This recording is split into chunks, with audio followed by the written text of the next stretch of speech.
So welcome everyone to the Student Career Series. We have another one of Wilson Sonsini's great recruiters with us today to provide really a modern take on interviewing.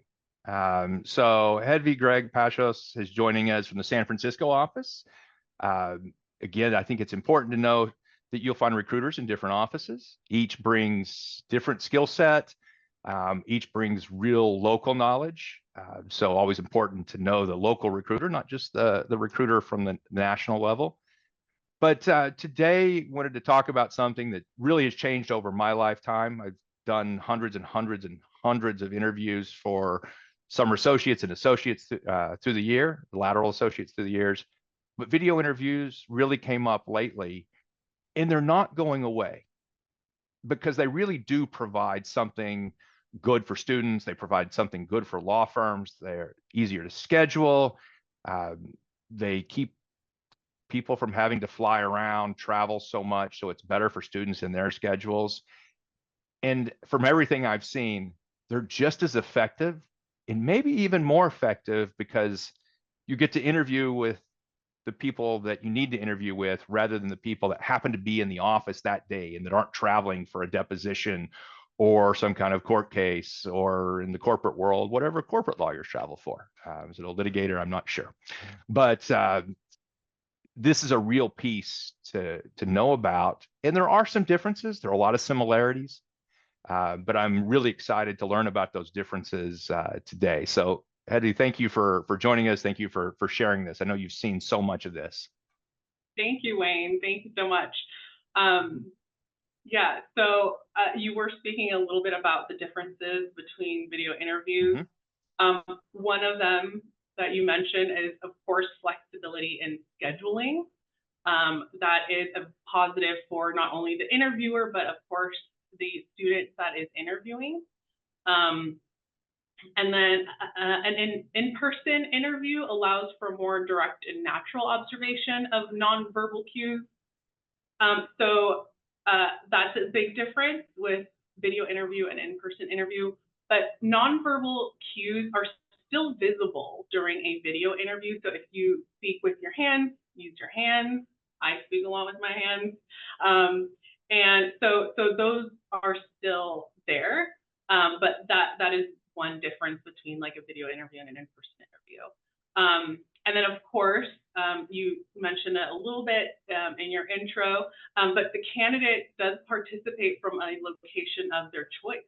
So this potentially affects the interviewers or interviewees environment, whereas in-person interview provides a controlled environment. You are at the firm's location, and it does facilitate a standardized setting for all candidates. But I think an in-person or a video interview, the interviewee can control their environment. So those are really the differences between in-person and video interview. I like an in-video interview. It is so much easier for a recruiter to schedule and work with attorney schedules and student schedules. So I think they will stay. Video interviews will stay. There are some firms that are still doing both hybrid, in-person, and video interview. But here at Wilson, we prefer a video interview. Well, one of the things that I really find interesting about the video interview, and especially with big law, is that your practice group is now really spread over the country. Yeah. If you're doing patent litigation, I worked with lawyers from San Francisco, from Dallas, from Houston, from Washington, D.C., from New York, often on the same case in the same day. Yeah. But interviewing was somehow a local thing for in-person. So I would be interviewing with my team in San Francisco for somebody that was going to be part of a national team. Right. And it's great to have that option to put a broader group together. Or I wouldn't get to do an interview that I wanted to because I was out of the office. Or even worse, several of the associates would be out and some poor candidate would be stuck with 3 partners. Yeah. Which, we're not that interesting after a while. You want to talk to the associates. So that seems to be a great opportunity for better selection of people that can provide a a student with a view of the firm answer more questions. Yeah. Yeah. And in-person interviews, I remember having to run around the office to get an attorney who could be on the schedule, but really may have not been the best person because they were not in the practice, but worked with that same practice. So video interviews, I can just email someone in the practice that you're interviewing for. Here at Wilson, we interview for practice area. So it really is easier. I think that's great. It's by practice area is what I heard you say. So it's not for just the San Francisco office. You're really going to be working and talking with people across the firm. Right. And with the, pandemic that happened, we could see, it really showed us that people can work across offices very well. So yeah, we do interview by practice area. Now, firms, lawyers, everybody understands that Zoom has limits and has interruptions. I've at least gotten to a point in my career that I don't have roommates to deal with, but I do have kids. I do have, people in the house doing things, and everybody's pretty understanding about interruptions for the most part. Yeah. But I try to minimize. I try to limit things as much as possible. What do you recommend for the typical students that's doing this type of interview, how to set up and control a video interview? It causes a lot of stress. Right. So there are many ways. First, internet connections, they do happen. That's a huge kind of negative for video interviews. Connection can, we could be disconnected by the person we're speaking with.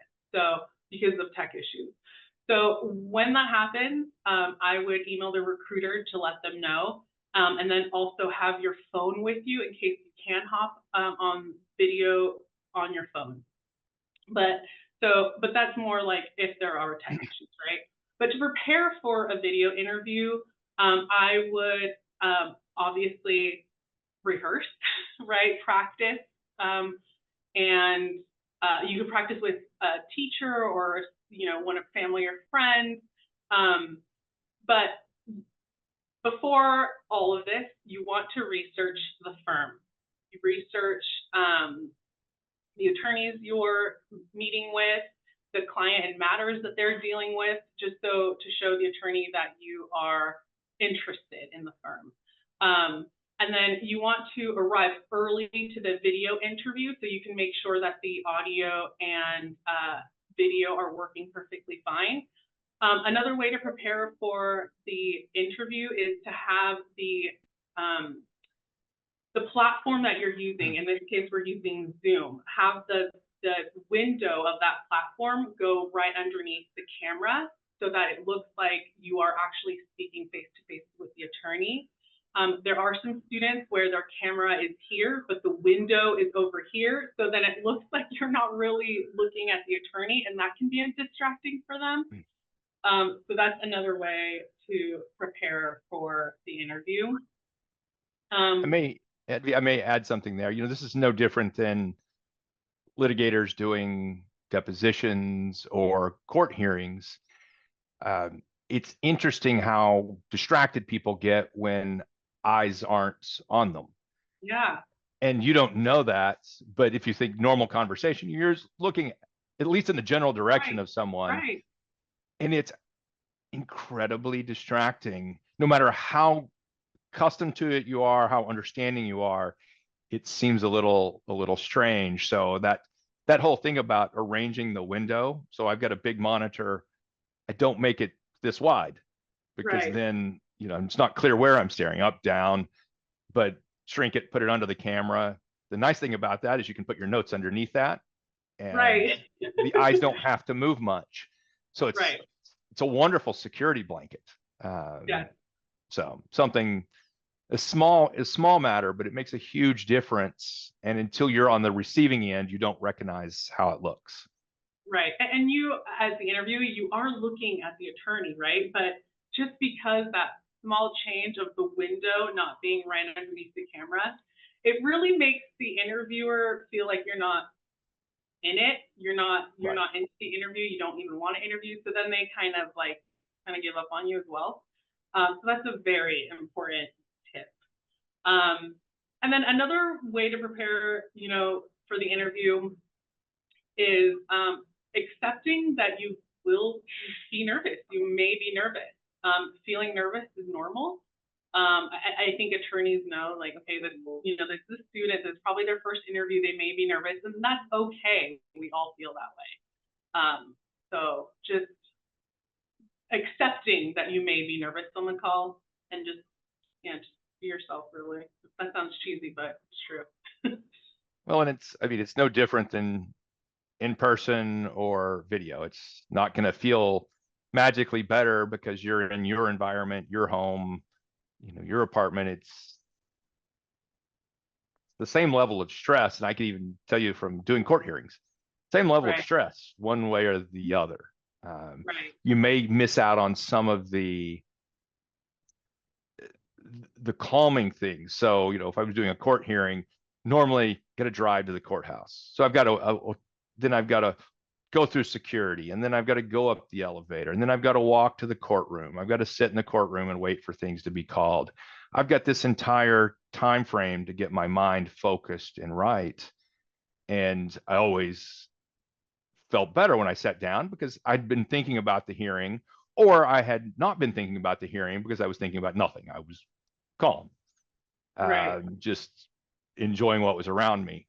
But this idea of maybe moving quickly from one interview to the next, or from one task to the next, or I'm rushing home to do that interview right then, you haven't had a chance to really sit and take in what's about to happen.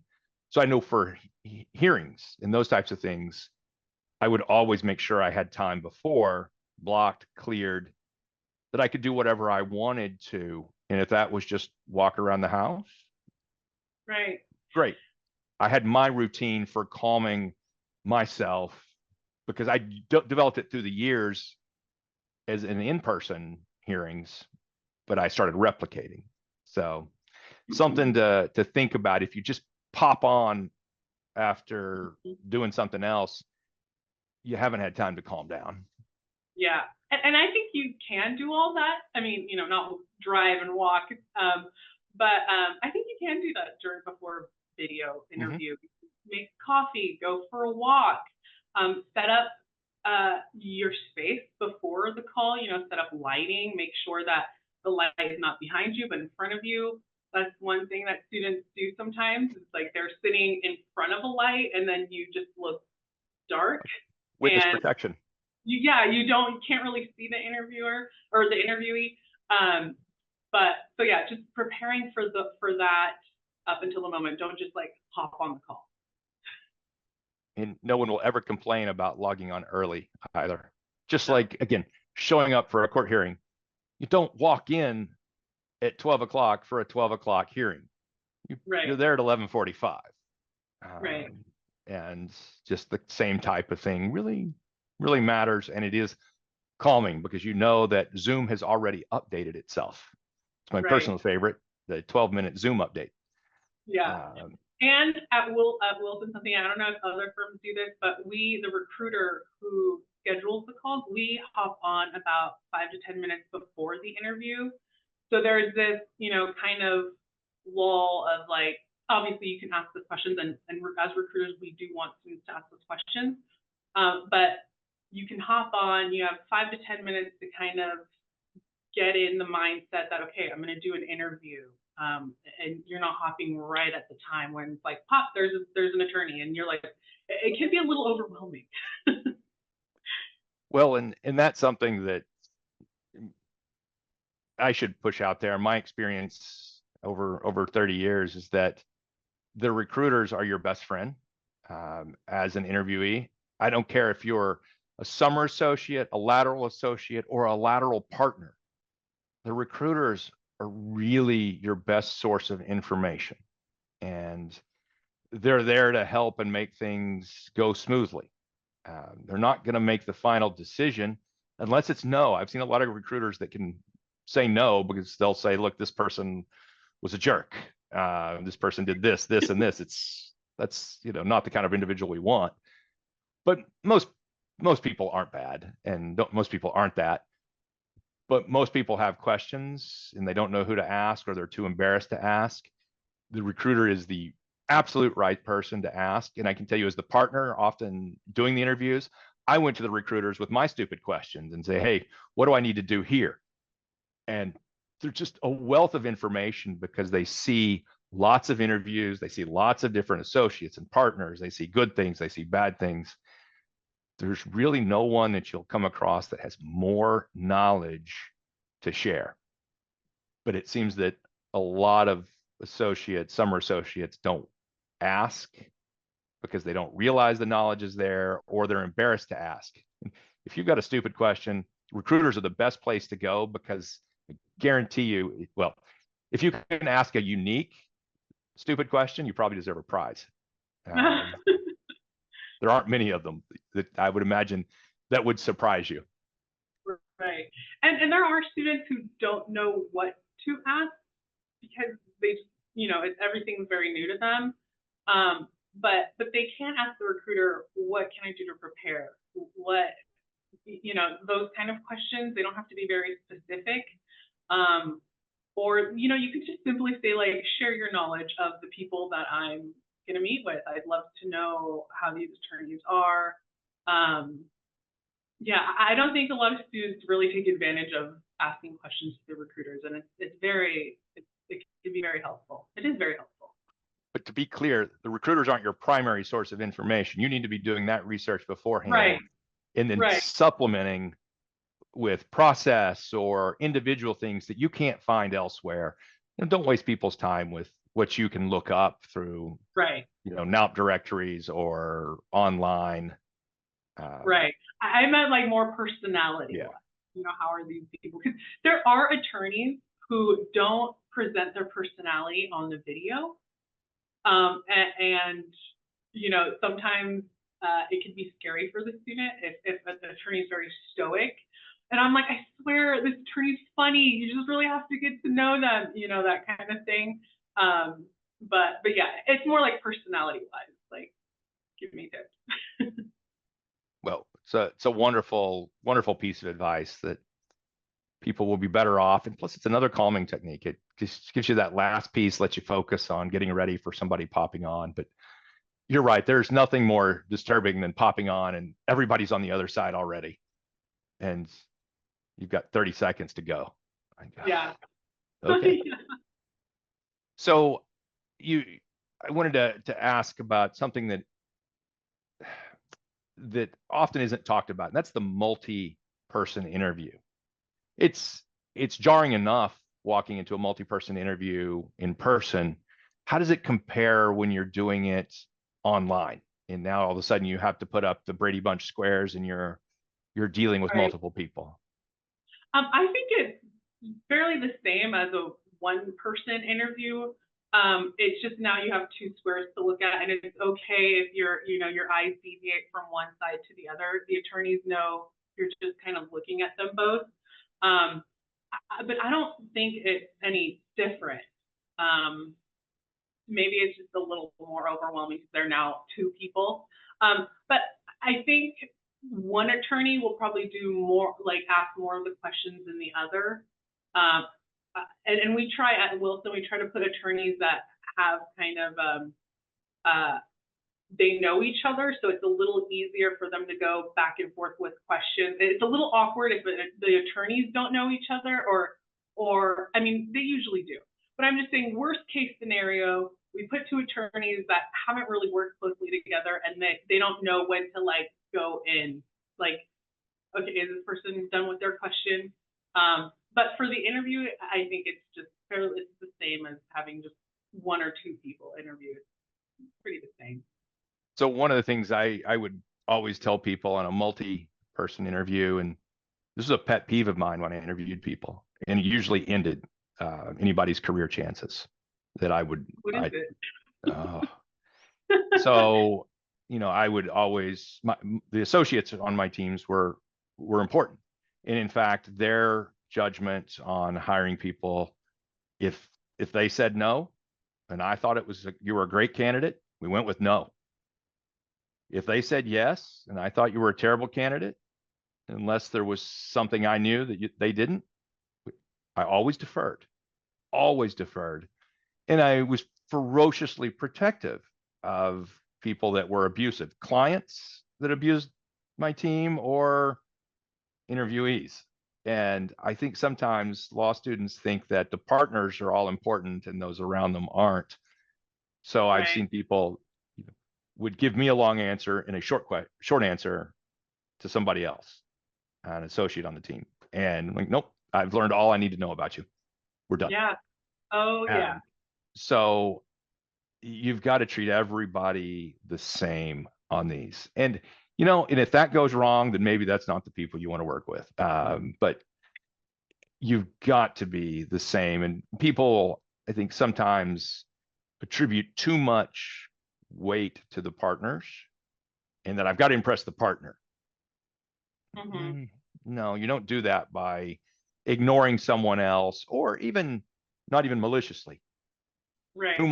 Too much emphasis on the partner question because I'm nervous and I'm better and succinct over here with somebody that's a little closer to a peer status. It's a second year, somebody that I'm closer in age to, or somebody that I'm closer in experience level to. And I think it shows up equally in person or on video. Yeah. You got to treat everybody the same. And that's what you're hoping down the line, that everybody treats you the same too. It's Right. pretty telling. Yeah, that is very true. And even when down to interviews, as you mentioned earlier, if an associate is like, I'm a little lukewarm on this candidate, the other attorneys will have a conversation with that person and say like, oh, tell me more. What did you see during the interview that I did not catch? And they are very receptive to hearing this, because you're not only going to work with the partners. As a first year summer associate, you are most of the time working with associates. Right. And those associates are working with partners. So really, you should be nice to everyone across staff as well.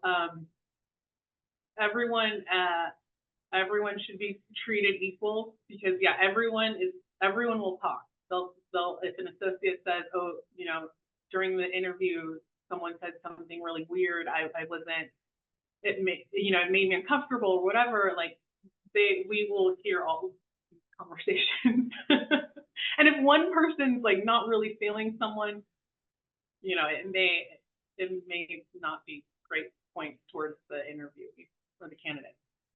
Well, and it's important. You don't have to impress everyone. People have different personalities, and somebody may be lukewarm, and that's why you have the discussions. And often my experience is the recruiters will weigh in because they know the attorneys and like, why were you lukewarm here?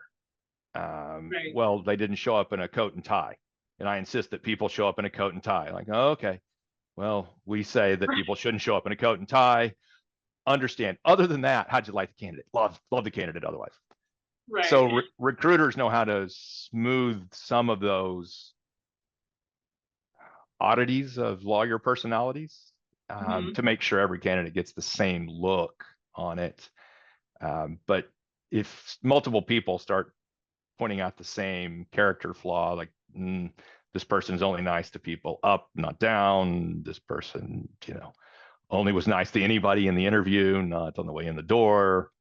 Right. It shows up pretty drastically. And I think maybe you have more chances to make a bad impression on an in-person interview because you're working with lots of people. It's a little bit controlled on how many people you see, but always treat everybody in that Brady Bunch square of, whether it's 1, 2, or 3, all the same every time. Yeah. Fortunately, I've seen many more candidates that are just nice to everyone than not. So. And that's what makes the ones that aren't stick out even more. Right. So, yeah, it doesn't take too much. Because that's the culture.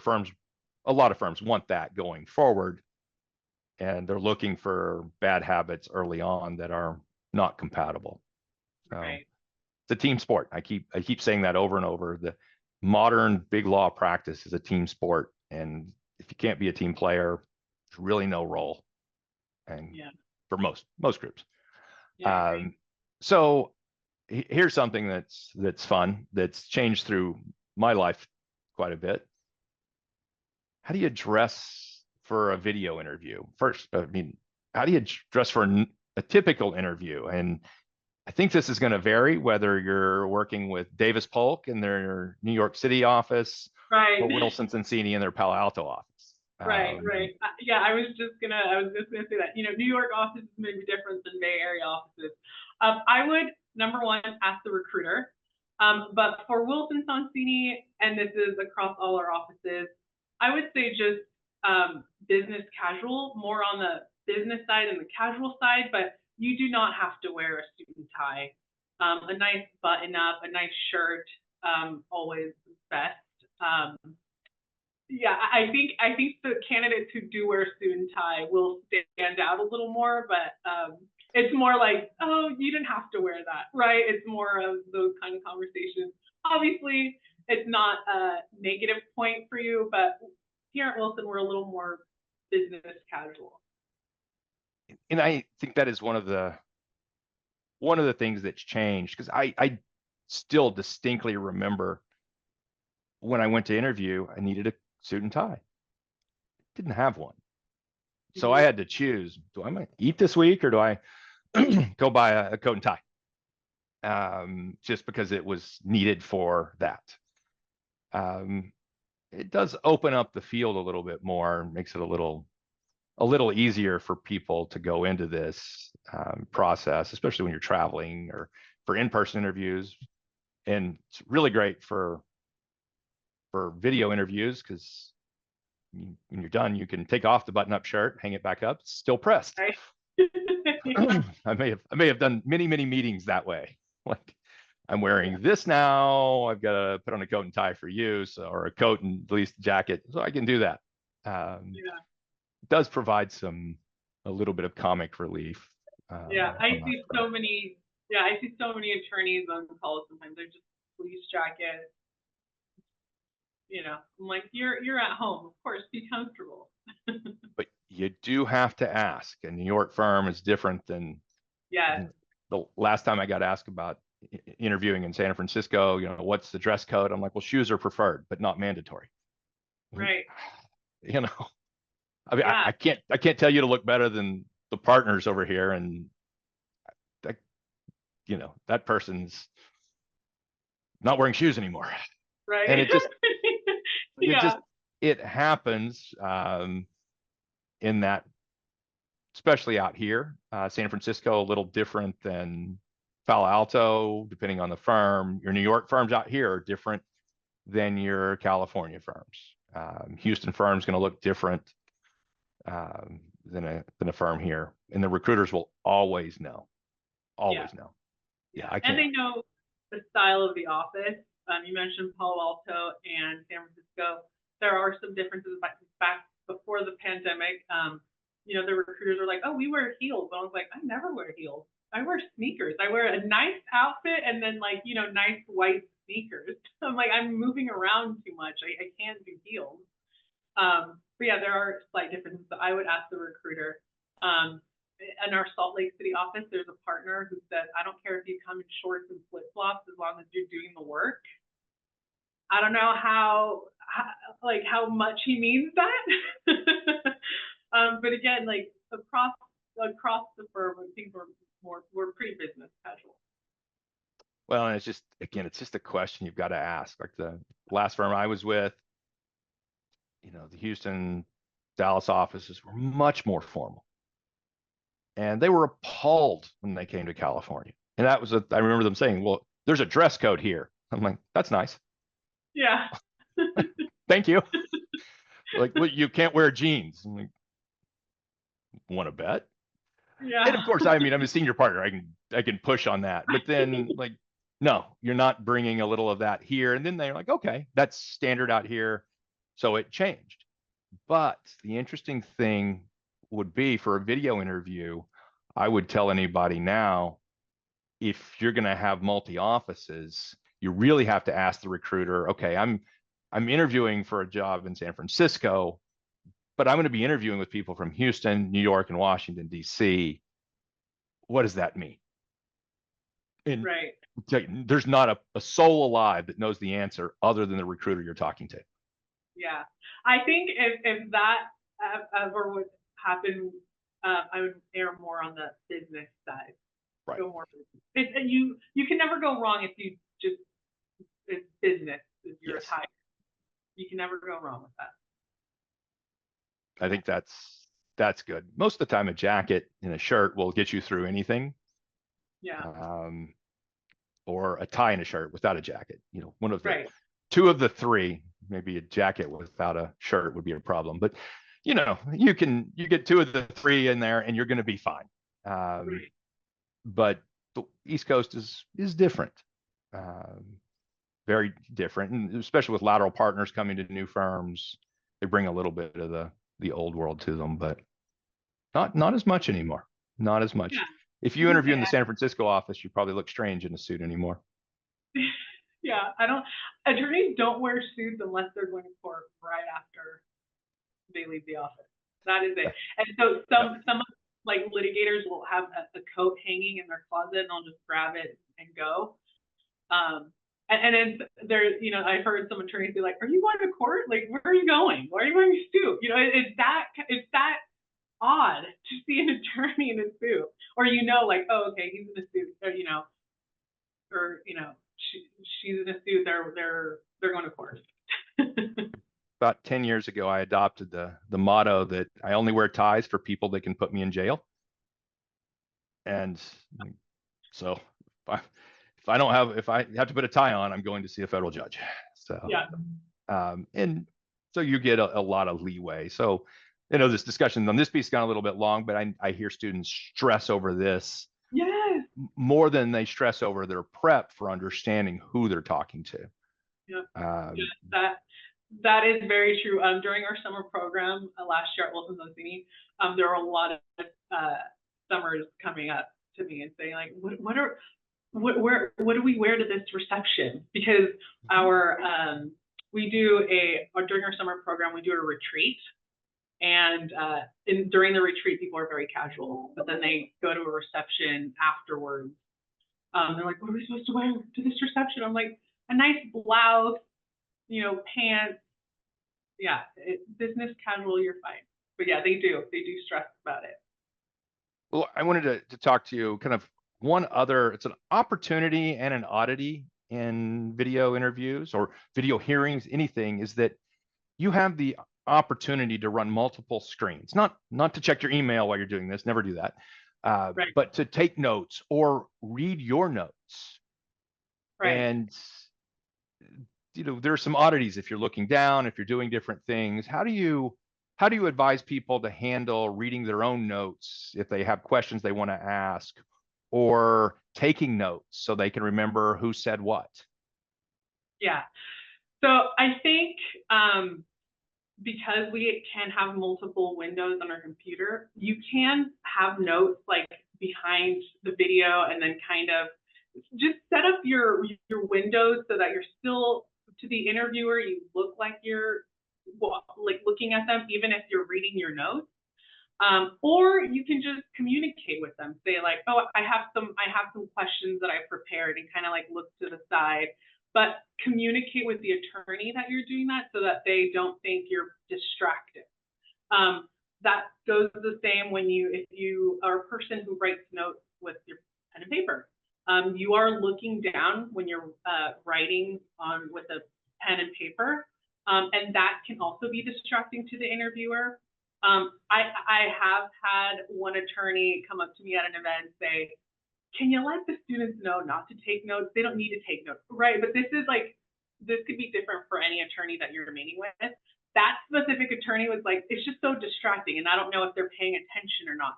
So I think communication is key when it comes to this. Just let them know, oh, let me write that. That's great to know. Like, let me write that down. And then the attorney knows that you're not just looking down because you don't care about the interview. Um, And that's a great, sorry, what was I'd say that's just, it's a great point. It seems so basic because when, in a face-to-face interview, people can see your hands. They know what you're right, doing. But Zoom, I mean, unless I raise them, and that's usually for speaking purposes, you can't see what I'm typing. You can't, or that I'm typing. You can't right, see anything. So communicate to people. Everybody understands. I mean, again, this is a common thing used for people with litigation hearings. Just tell the judge, I've got notes here. I'm going to take some notes here. I still handwrite notes. So I'm like, I've got to look down. I usually make a joke. I can't write, keeping the lines and, look at you at the same time. So I've got to look down. Never had anybody object because they know what I'm doing. And right. it's just 15 seconds of disclosure. Yeah, that really is all it takes. It can be distracting if you're looking down and you're constantly writing, right? And it's like the attorney's like, are you paying attention? But I've also heard attorneys say, like, I don't think students need to write notes. I'm just there to get to know them. And if they fit well with our group, the attorneys have your work history on their resume. They know a little bit about you, but they want to learn more about you on the call. It's not really how do you handle A, B, or C situation? It really isn't like that. It's more conversational with our attorneys. They really honestly want to get to know you. And that brings up the question, if you were face to face with somebody, why would you be taking notes? What would you do? Right. And you wouldn't be trying to transcribe the entire discussion. You would be, that's a great point. I'm just going to jot a quick little note down. You'll see in the TV shows, people have a little pad where they can just write a bullet point, a reminder, something like that. Right. Yeah. Sometimes an attorney will say, like, I learned this from this one video I watched. I like recommend you watching it. And those type of things, like, yeah, write it down. Like, oh yeah, that'd be great. Let me write that down so I don't forget. I'd love to. And then if you want, after your interview, when you want to, write an email to an attorney to say thank you, you can add that little note, like, oh, I watched video so and so that you recommended. It was great. Looking forward to speaking with you again, like that kind of thing. But the caution here is about using the note-taking process, especially typing, because people try to type for class. We're used to it anymore. And you can take down huge sentences, huge paragraphs. If you're doing that to calm your nerves, if you're doing that out of habits, then you're not engaging in the interview. What you should really be looking at is a key word, a key phrase, a few bullet points, 3 things I want to take away from this interview. But if you're trying to transcribe it, you're not engaged. You're a translator. And the in-person process gives you a chance to do things you never do in person, just to keep calm. And ask yourself, why do I need to do this? Maybe I need to back away. Yeah. A good, speaking about nerves, like I mentioned before, we all get nervous, but how you can handle your nerves is prepare for the interview, practice with a friend or teacher, and then arrive early to the video call so that you get acclimated to the whole interview situation. But yeah, if writing notes helps you calm your nerves, do it. But communicate to the attorney that you are doing. Well, wonderful. I mean, like I said, this is a huge change in my practice through the years. We know how to interact. We know mostly how to interview in person, but now you get this change. It offers some downsides, but a lot of upsides. I really like the process, and especially in the modern legal world where groups are multi-office, the people you work with are spread across the country. It makes the interview process match the work process. And going forward, with more people working from home for certain days, this is just how we're going to interact. And I love the fact that interviewing has caught up with that. Yeah. So, well, Hedvy, wonderful. Thank you for helping. This is great Wayne. for Berkeley students, for students across the country. Yes, and reach out to us recruiters if you have any other questions. It's the best piece of advice anybody will hear. The recruiters know more than anyone else you'll talk to. All right, thanks, Wayne. Take care.